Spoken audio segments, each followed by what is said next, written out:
دوستوں اکثر مجھے بھائی اور بہن پوچھتی ہیں کہ ویٹنگ لسٹ بنے گا بھی نہیں، یا یہ جو ہے وہ دلاسے آسرے دیے جا رہے ہیں۔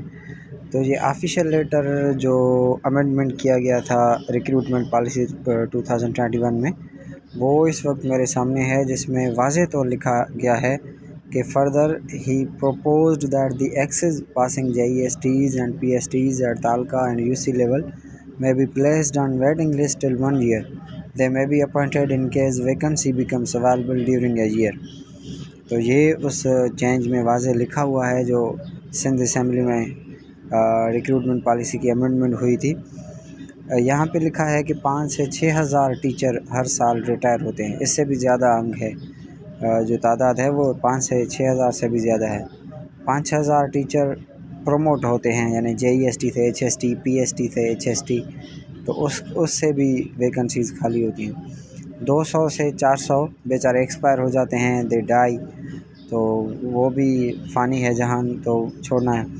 اس کے علاوہ جو گڈ نمبر ہے ٹیچرز کا، وہ دوسرے جاب بھی لیتے ہیں، جیسے ہمارے ساتھ JEST بنے تھے کافی دوست، تو ان کو اس سے اچھی جاب ملی تو وہ JEST PST کو چھوڑ جاتے ہیں۔ تو اس طرح سے ایک سال میں بہت ساری ویکنسیز خالی ہوتی ہیں۔ یہاں پہ جو بتایا گیا ہے کہ 14,000 جو ہے ویکنسیز تھیں JEST کی، 16,000 پاس ہوئی، 16,900۔ تو اس سے جو 2,000 ریمیننگ کینڈیڈیٹ ہیں JEST میں، ان کو ایڈجسٹ کرنا تو میرے خیال میں کوئی مسئلہ نہیں ہے گورنمنٹ کے لیے۔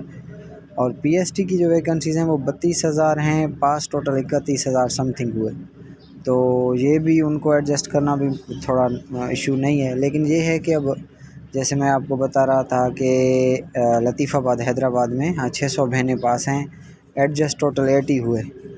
تو اب اس سے یہ ہے کہ جو رورل ایریاز ہیں وہاں پہ ویکنسی زیادہ ہیں اور وہاں پہ پاسنگ کینڈیڈیٹ کم ہیں۔ جو اربن ایریاز ہیں وہاں پہ پاسنگ کینڈیڈیٹ زیادہ ہیں اور جو ویکنسیز ہیں وہ کم ہیں۔ اب ایک سال بھی لگ جائے تو مجھے نہیں لگتا کہ 600 بہنیں ہماری لطیف آباد کی ایڈجسٹ ہو جائیں گی، تو یہ تو ممکن نہیں ہے۔ یہ گورنمنٹ ہر دفعہ کہتی تو ہے، آسرے دیتی ہے ویٹنگ والوں کو، لیکن مجھے نہیں لگتا کہ ایسا کریں گے، کیونکہ ہر دفعہ پھر وہ یہ ہوتا ہے کہ نیو ریکروٹمنٹ کرتے ہیں، نئے جوان اپلائی کرتے ہیں، ٹیسٹ پیٹرن چینج کرتے ہیں، اس میں کچھ جو ہے وہ گورنمنٹ کے جو چالان ہیں وہ بھی تھوڑے آ جاتے ہیں، اور لوگوں کو نیا جذبہ آ جاتا ہے، اس شوق سے وہ پڑھنا شروع کرتے ہیں، ایک ہلچل مچ جاتی ہے، پھر سے جو نوجوان ہیں ان کو امید مل جاتی ہے، اور پھر سے جو ہیں بے روزگار، کیونکہ ہر سال یونیورسٹی سے لاکھوں کی تعداد میں بچے جو ہے وہ پاس کر کے نکلتے ہیں ڈگریاں، تو ان کو کچھ آسرا اور امید تو ہو تاکہ لوگ پڑھیں تو صحیح، ویسے تو وہ یونیورسٹیاں ہی چھوڑ دیں گے۔ تو اس سے جو ہے وہ گورنمنٹ یہ چاہتی ہے کہ ہر دفعہ کچھ نہ کچھ اناؤنس کریں، تو یا تو یہ ایک سال تک ویٹنگ میں رکھیں گے، یا مجھے یہ لگتا ہے کہ جلد جو ہے وہ ریکروٹمنٹ راؤنڈ 5 کے طرف جو ہے وہ گورنمنٹ میں بھی اس طرف چلا جائے۔ Thank you very much, thanks for watching اس، may God bless you all.